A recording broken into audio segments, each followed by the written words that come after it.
What's going on, guys? In today's video, we are talking about the best Pokemon cards to buy under $25 in preparation for the 30th anniversary. We have a lot of market trends that I want to dive in. Before we jump into the singles and discussing the best plays, make sure you guys are subscribed. We are trying to hit 3,000 subscribers. Seeing that growth motivates me to make more videos.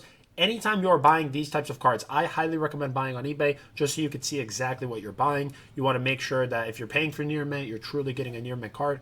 Buy them on eBay. Click this link right here. It's going to direct you to my store at no additional cost to you. It helps support the channel. If you are looking to also get sealed products, visit my website, PokeKingShop.com. If you want wholesale competitive price on sealed cases, join our wholesale paid group. Links in the description below. Let's jump in. Rayquaza. We have a Rayquaza set coming out. Sword and Shield promo. This is one of the cheapest Rayquaza cards that you could buy right now in the open market. Near mint copies right around $10, slightly higher. Like light play here for $6. This is just some random seller selling it for $10. But past 6 months, we are seeing a lot of growth. A lot of growth. This was a $3 card up to $7 for light play, but near mint's cruising around 10 plus. Very strong growth. Even past month, people are beginning to start buying them out. It's still not too crazy. This was a promo that was made in the Sword and Shield era in mass, a part of the Crown Zenith Sea and Sky boxes. Those are getting a little harder to find now, so you don't have as many more Rayquazas hitting the market, but still very, very good buy. When that Rayquaza set comes out, everybody's going to want to get Rayquaza cards. This being one of the cheapest ones, naturally it is going to increase in price. Cards that are already hundreds of dollars on a percentage scale are not going to grow the same amount as a card that is $10. So wanted to start the video off with that. But next off, I wanted to shift our focus to the Celebrations Classic Collection 25th anniversary. When 25th anniversary came out, the 20th anniversary cards were booming. We have 30th anniversary this year, so 25th anniversary cards are going to go up. And it's a cycle. The fundamentals don't change, okay? It's the same principle that applies. And Wizards of the Coast style artworks from the 25th anniversary, Dark Gyarados, absolute sleeper pick right now. You got near mint copies at $10. If you cannot afford to buy a vintage pre-release or Team Rocket one for hundreds or thousands of dollars, get the reprint. Get the reprint version. That is why the Pokemon Company does it, is because they recognize that, hey, this artwork was made 25 years ago, and a lot of people can't afford them, so let's come out with this new thing. And on a percentage scale, you could experience immense amounts of growth. Past 6 months, up 100%, $3 card, up to $6. Near mint's going to be a little higher, but I wouldn't get too hung up because at these prices, buying these raw copies, there's immense amounts of opportunity. Huge arbitrage if you choose to buy the near mint cards and then grade them. That's actually something I did. I did it with the Blastoise, which we're going to discuss in a second. And these are very liquid cards because, again, a lot of people who are newer into the hobby, they don't want to spend hundreds of dollars buying the vintage copy. They'd rather get the exact same artwork, get a cool 25th anniversary Pikachu stamp, and it does just as much good for a fraction of the price. For collectors, these aren't really targeted for businesses or investors. But if you are an investor and you're looking for some good cards to buy for your collection that are prone to go up, Dark Gyarados is an excellent example. But then, yeah, let me shift the focus over to the Blastoise. Blastoise, original base set, beautiful sparkle design. It was cheap for so long just because everybody had it. But not so many people have it now, 5 years later. Not so many people have it. And that is why you were seeing in the past 6 months up 70%. This card is going to run a lot higher, though, because something tells me in the 30th anniversary, we are going to receive some kind of Blastoise. I don't know if it'll be the exact same one or if it'll be a new artwork, maybe a reprint, throwback from the past. Nobody knows yet. Anybody who says they know is just not telling the truth. But again, under $20 on this card is an incredible opportunity. This is going to be a $50 raw card. Very, very healthy buying opportunity. It's a reprint of the original base set Blastoise made by Ken Sugimori. Like, what more do you want? Incredible opportunity. Mew EX, though, another area to explore are the vintage EXs. These have gotten just way too expensive. Even for someone as me who's looking to collect like Delta Species, Holland Phantoms, any of these old EX sets, they've just gotten so expensive. People are getting priced out of the English copies for the true vintage ones. Some people are exploring buying Japanese, but now the Japanese have skyrocketed in value. So where do you look? When everything's going up in price, go to the reprint stuff. And how do I know that this is going to be a good buy? You're wondering, like, how do you know for certain? Well, look at Evolutions.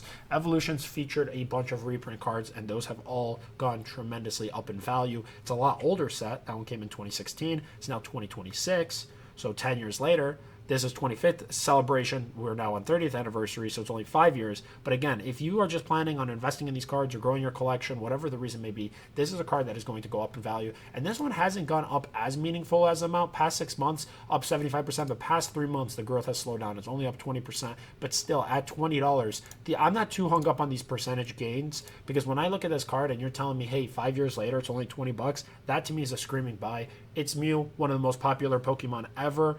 It is going to be a very, very good investment if you are looking to make money leading up to the 30th anniversary.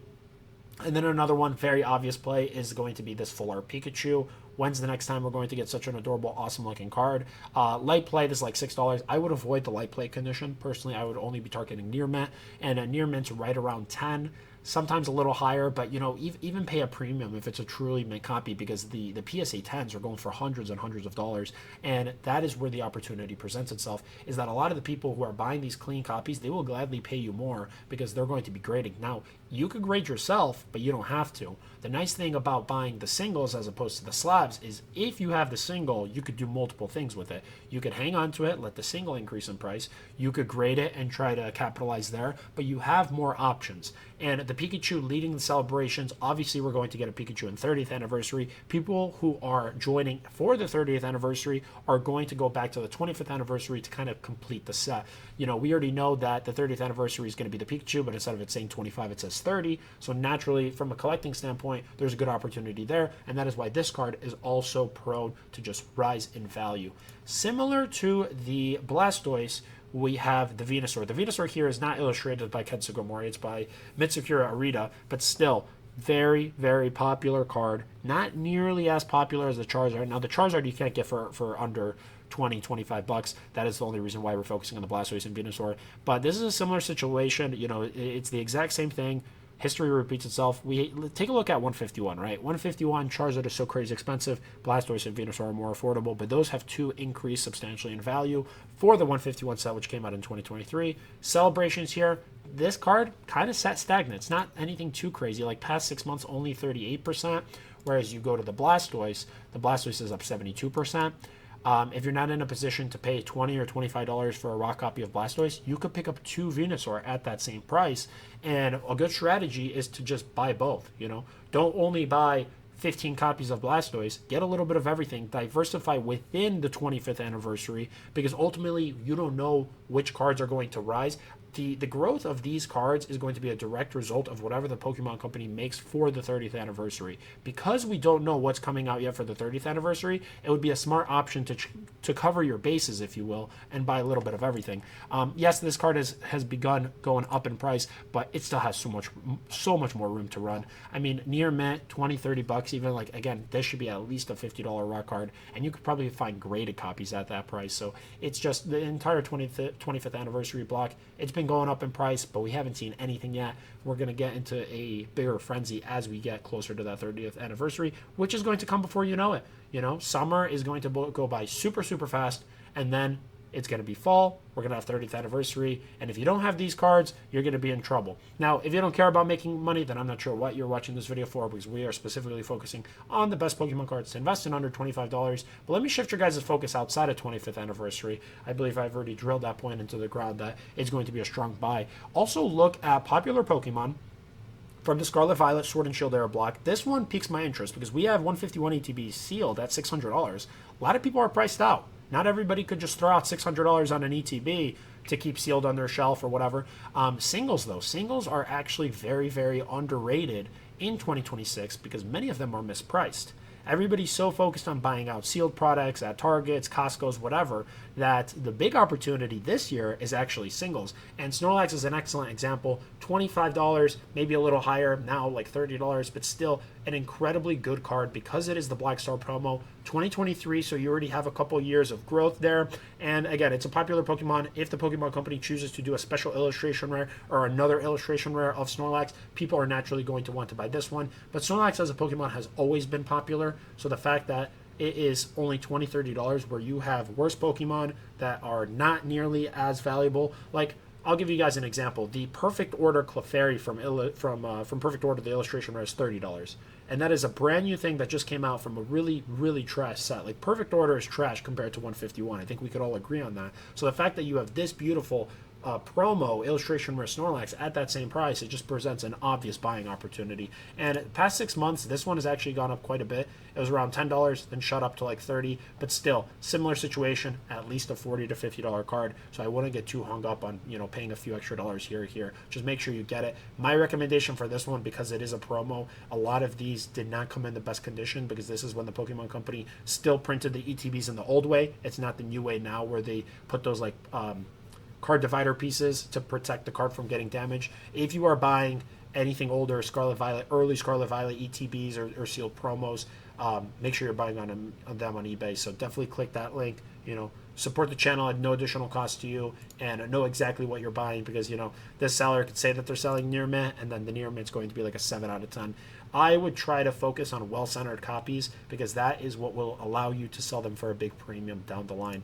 The next card I wanted to focus on is actually another Scarlet Violet. This is a promo Charizard from Obsidian Flames. Obsidian Flames block overshadowed currently by Phantasmal Flames.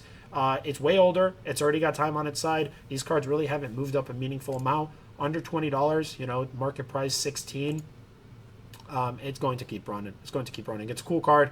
Not everybody's a fan of the crowns, but at the end of the day, it's a Charizard. It's a full art. What more do you want? That's all I got for this one. It's a very safe play for buying popular Pokemon from sealed products. Like, this is exclusive to a EX collection box. That is the only way you can get it. Can't get it from a pack or anything like that. That helps drive that value. And the final card I wanted to discuss is actually yet another promo, because 30th anniversary is a specialty set, which is going to feature a lot of promotional like cards. Buying the older promotional cards that are kind of sitting stagnant is a good place to go. And this is actually from the UPC, the Terapagos one. Gold Lapras. Lapras, beautiful Pokemon, very popular. Gold textured. Right now, Mega Evolution is focused on making a lot of gold cards. This is a cool one. You know, up 40% past 6 months, up 114% the past year. But again, this was $4. How is a gold card of a popular Pokemon this cheap? Ran up to 10, and now it's sitting around $9. Still super cheap. Should be at least a $20 card. Quick double up. A lot of opportunity. Take a look at some of these cards, but I don't think you could go wrong diversifying, covering your bases. Buy Rayquaza in preparation of the Rayquaza set. Buy these 25th anniversary cards in preparation for 30th anniversary, and then look at promo cards that are exclusive to some kind of product line, whether it's ETBs, collection boxes, or UPCs. Hopefully you guys learned something from this video. If you did, like, comment, subscribe. Make sure to buy something on my website, PokeKingShop.com, or if you don't want to, hit that affiliate link. Appreciate all the support. Subscribe, and with that, we'll catch you on the next one.